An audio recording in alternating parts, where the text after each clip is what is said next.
Hello, everyone. Thank you very much. And it's great to be with the Chancellor of Austria. We have a tremendous relationship, long-term, with Austria.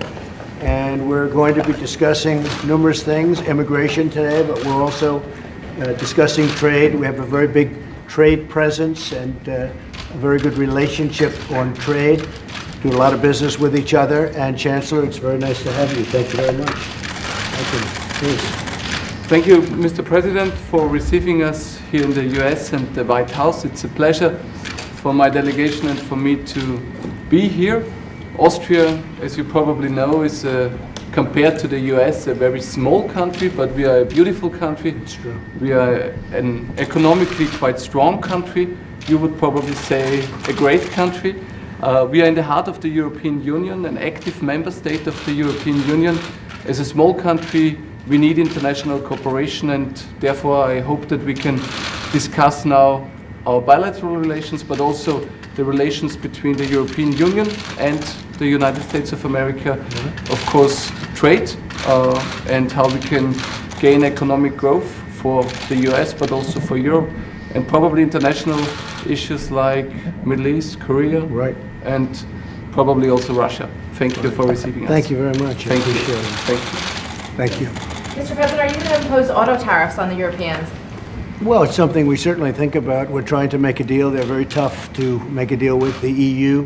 They've been very difficult over a period of time, over many, many years. And so it's something we think about, and we're negotiating with them. If we don't make the deal, we'll do the The tariffs. new report hasn't changed your mind about it at all? There's a new report from the Commerce Department? The new report is not that kind of a report. It's just really a study that's underway. We've studied it very carefully. We've seen the results. But the bottom line result is whether or not we can make a deal with the EU that's fair. We lose about $151 billion trading with the EU. That's a lot of money. And this has been going on for many years. They wouldn't meet with the Obama administration. And they're meeting with us. So we'll see what happens.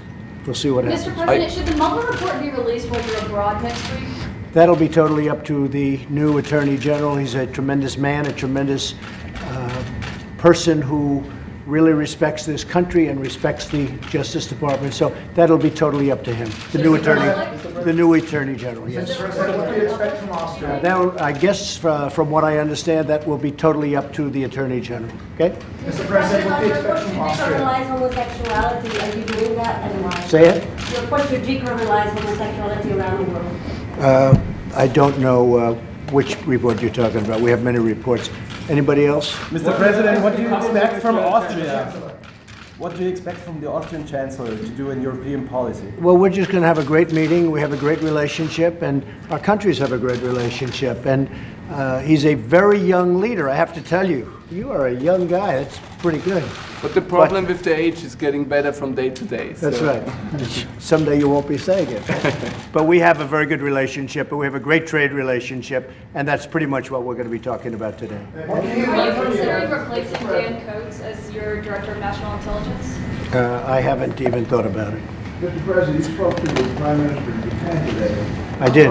How hard is it going to be to get North Korea to completely verifiably denuclearize? Well, I spoke with, this morning, with Prime Minister Abe. Had a long conversation with him. We talked about the trip next week to Vietnam, which would be, I think, very successful. I think the first trip to Singapore was extremely successful.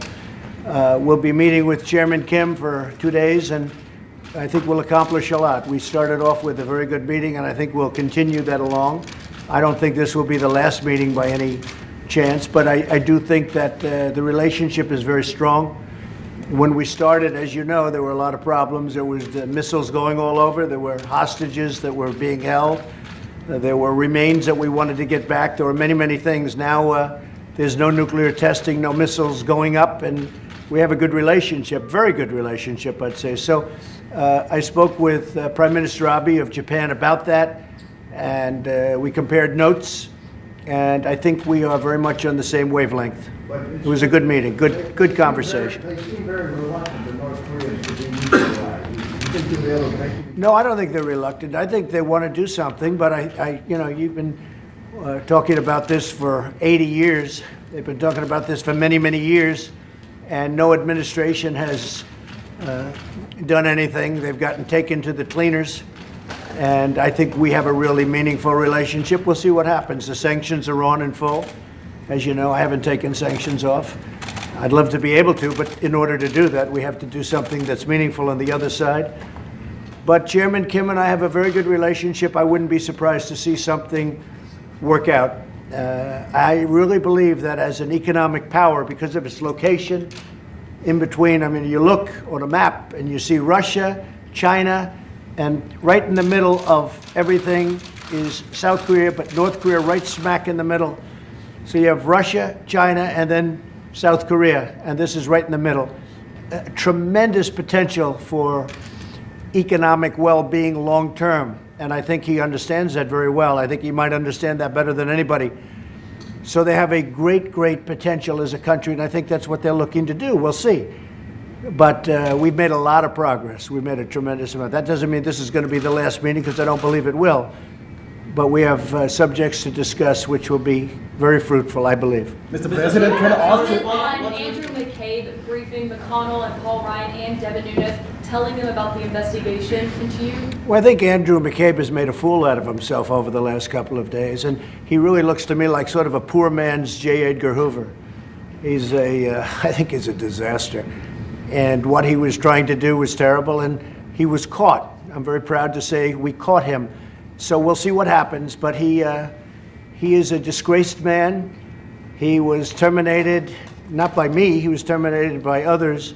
The IG report was a disaster from his standpoint. Anybody reading the IG report would say, how could a man like this be involved with the FBI? And the FBI has some of the greatest people, some of the finest people you'll ever meet, but this man is a complete disaster. Thank you all very much. Thank you.